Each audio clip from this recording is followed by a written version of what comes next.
UI UX Python నేర్చుకోండి, లక్షలు సంపాదించండి. Join quality thought. బంగ్లాదేశ్లో మైమెన్సింగ్ పట్టణంలోని ఓ బట్టల ఫ్యాక్టరీలో కార్మికుడిగా పనిచేస్తున్న 27 ఏళ్ల దాస్ డిసెంబర్ 16వ తేదీన దారుణ హత్యకు గురైంది. కంపెనీ ఆవరణలోనే అంటే బయటే మతోన్మాద మూక ఆయన్ను అతి దారుణంగా కొట్టి చంపేసింది. అంతటితో ఆగలే. మృతదేహాన్ని ఢాకా మైమెన్సింగ్ హైవే మీదకి లాక్కెళ్ళి మరీ బాహాటంగా ఆయనను పూర్తిగా తగలబెట్టేసింది. మత దూషణకు పాల్పడ్డాడు అనేది ఆయన మీద ప్రధాన ఆరోపణ.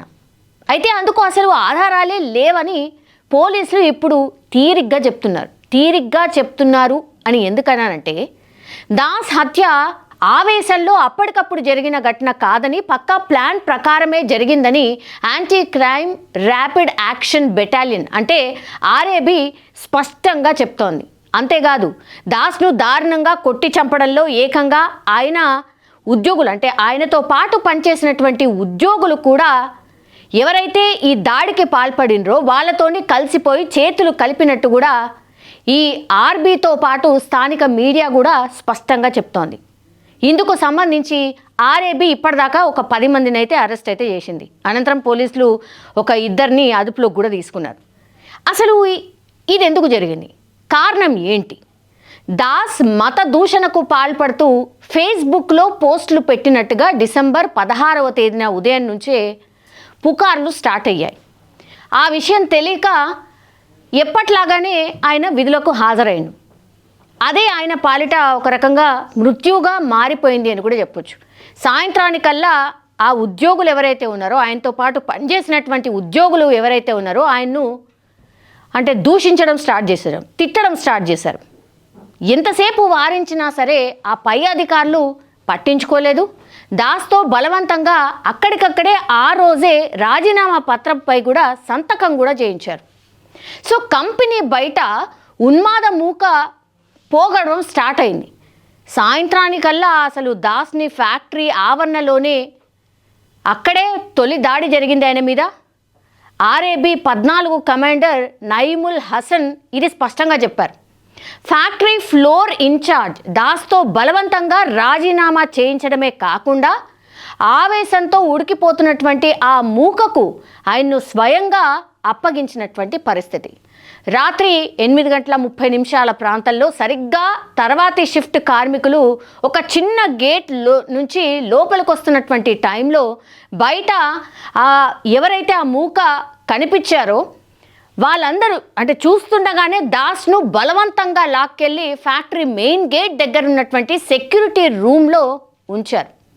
వెంటనే ఏమైంది, ఈ మూక లోపలికి ప్రవేశించింది, దాస్ను బయటకి లాక్కెళ్ళింది. నిమిషాల వ్యవధిలోనే అసలు ఆయన మీద విచక్షణారహితంగా కొట్టి చంపేసింది మిగతా కార్మికుల కళ్ళ ఎదుటనే. దాస్ ఎవరైతే మిగతా ఉద్యోగులు ఉన్నారో దాస్తో పనిచేసినటువంటి వాళ్ళు, వారితో చేతులు కలపడం ఇక్కడ ఒక విషాదంగా చెప్పొచ్చు మనం. ఇంత ఉద్రిక్తత జరుగుతున్న రాత్రి 8 గంటల దాకా కూడా ఫ్యాక్టరీ బాధ్యులు తమకు కనీసం ఫోన్ కూడా చేయలేదు. సకాలంలో ఒక్క ఫోన్ కాల్ చేసుంటే దాస్ బతికేవాడు అని చాలామంది చెప్తున్నారు. ఫోన్ రాగానే మేము హుటాహుటిన బయలుదేరినా కూడా కిలోమీటర్ల కొద్దీ విపరీతంగా అక్కడ ట్రాఫిక్ జామ్ అయిపోయింది. సకాలంలో మేము ఘటనా స్థలానికి చేరుకోలేకపోయాం, మేము వెళ్ళేసరికి అంతా అయిపోయింది అన్నటువంటి మాట పోలీసులు అయితే చెప్తున్నారు.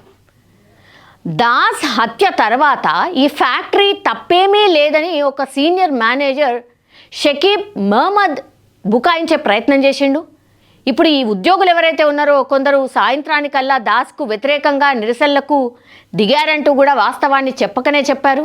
అంతేకాదు, దాస్ దైవ దూషణకు అంటే దేవుణ్ణి దూషించాడు అనేటువంటిది అసలు రుజువే లేదు, ఎట్లాంటి రుజువే లేదు, మాకు దొరకలేదు అని కూడా వీళ్ళు అంగీకరించారు. సో మూకను శాంతింపజేయడానికి దాస్తో ఉత్తుత్తి రాజీనామా చేయించాము అన్నటువంటి మాట చెప్పాడు.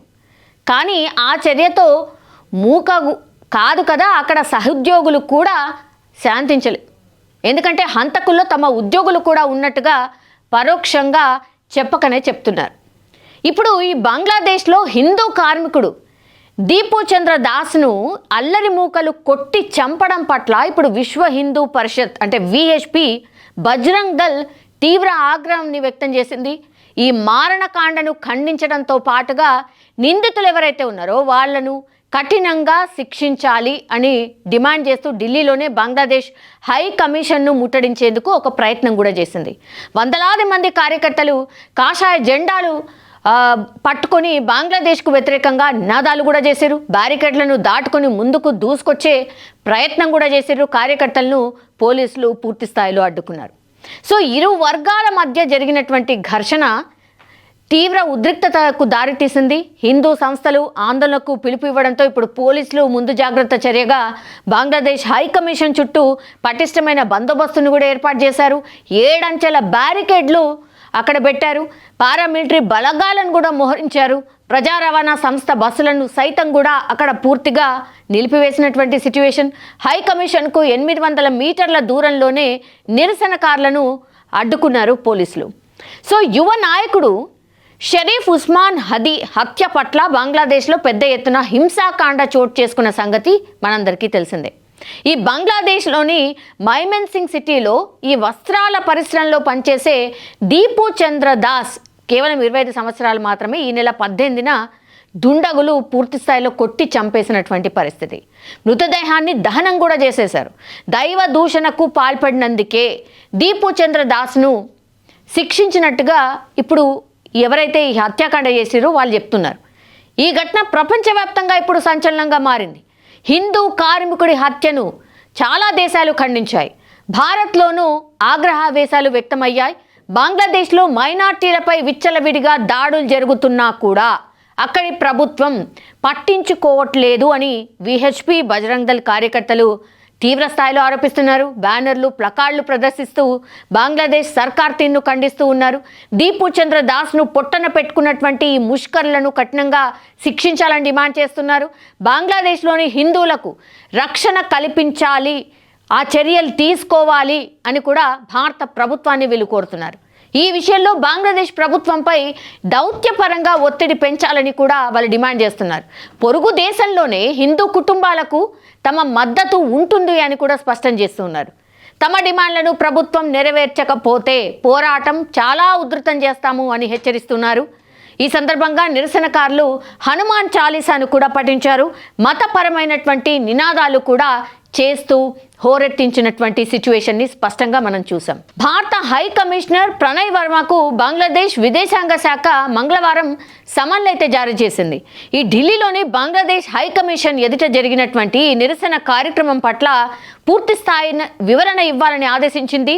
భారత్లోని తమ కార్యాలయాలను నిరసనకారులు లక్ష్యంగా చేసుకోవడం పట్ల ఆందోళన వ్యక్తం చేస్తూ ఉన్నారు. ఇలాంటి ఘటనలు ఇరు దేశాల మధ్య దౌత్య సంబంధాలు అంటే ఫ్రెండ్షిప్కి సంబంధించిన సంబంధాలు ఏవైతే ఉన్నాయో అవి దెబ్బతీస్తాయని కూడా చెప్తున్నారు. ప్రణయ్ వర్మకు సమన్లు జారీ చేయడం 10 రోజుల్లో ఇది రెండోసారి కావడం కూడా ఇక్కడ స్పష్టంగా మనం గమనించే అంశం. సో బంగ్లాదేశ్లో ఇప్పుడు హిందువులపై దాడులు కొనసాగుతూనే ఉన్నాయి. తాజాగా ఇప్పుడు చట్టోగ్రామ్లో హిందూ కుటుంబం ఇంటికి గుర్తు తెలియనటువంటి వ్యక్తులు నిప్పంటించారు. ఈ ఇంట్లో జయంతి సంఘ అట్లాగే బాబు సుఖశీల్ కుటుంబాలు నివసిస్తూ ఉంటాయి. దుండగులు ఈ దుశ్చర్యలకు ఇల్లు చాలా వరకు పూర్తిగా ధ్వంసమైపోయింది, దహనమైపోయింది. ఇంట్లోని వస్తువులని కూడా కాలిపోయిన పరిస్థితి. పెంపుడు కుక్కలు ఏవైతే ఉంటాయో అవి కూడా మరణించినటువంటి సిచ్యువేషన్. హిందువులను హెచ్చరిస్తూ దుండగులు ఓ బ్యానర్ కూడా ఏర్పాటు చేసిండ్రు. ఇస్లామిక్ వ్యతిరేక కార్యకలాపాలు వెంటనే ఆపకపోతే తీవ్ర పరిణామాలు ఉంటాయని కూడా అందులో హెచ్చరించినటువంటి పరిస్థితి. బంగ్లాదేశ్లో మైనార్టీలైనటువంటి హిందువులపై జరుగుతున్న ఈ దాడులను వ్యతిరేకిస్తూ పశ్చిమ బెంగాల్ రాజధాని కోల్కతాలోనూ నిరసన కార్యక్రమాలు జరిగాయి. వందలాది మంది హిందూ సంఘాలు సభ్యులు బోంగియా జాగరణ్ మంచ్ ఆధ్వర్యంలో ఈ నగరంలోని బంగ్లాదేశ్ డిప్యూటీ హై కమిషన్ వరకు ర్యాలీ నిర్వహించారు. పోలీసులు వారిని అడ్డుకోవడంతో అక్కడ కూడా ఉద్రిక్త వాతావరణం జరిగింది. నిరసనకారులను చెదరగొట్టడానికి లాఠీచార్జ్ చేశారు.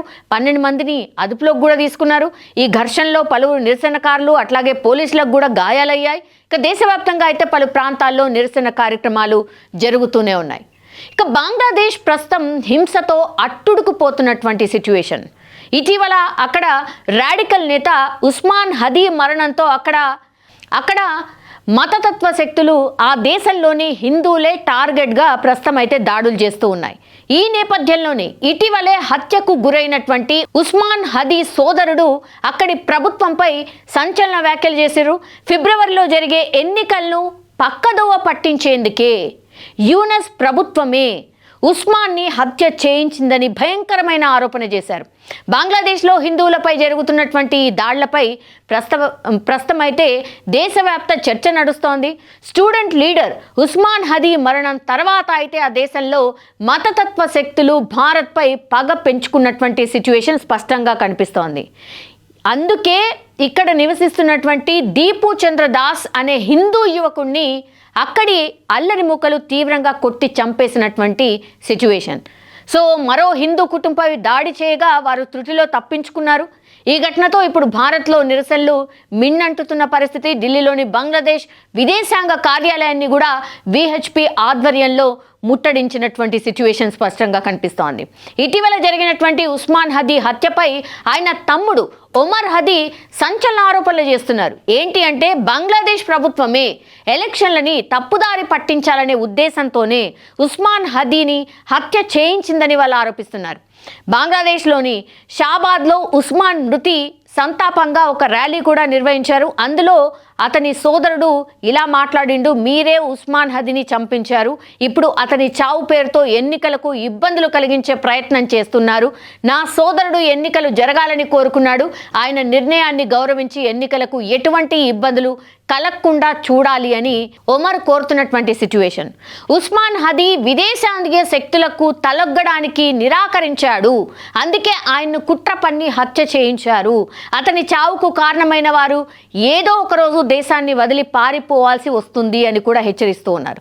ఉస్మాన్ హదీని హత్య చేసిన వారిని గుర్తించడానికైతే ప్రభుత్వం 30 రోజుల గడువు ఇస్తున్నామని, అంతలోపు వారిని అరెస్ట్ చేయకపోతే మాత్రం బంగ్లా వ్యాప్తంగా తీవ్ర నిరసనలు చేపడతామని కూడా అక్కడి నాయకుడు యూనస్ ప్రభుత్వాన్ని అల్టిమేటం జారీ చేసినటువంటి సిచ్యువేషన్ అయితే కనిపిస్తోంది.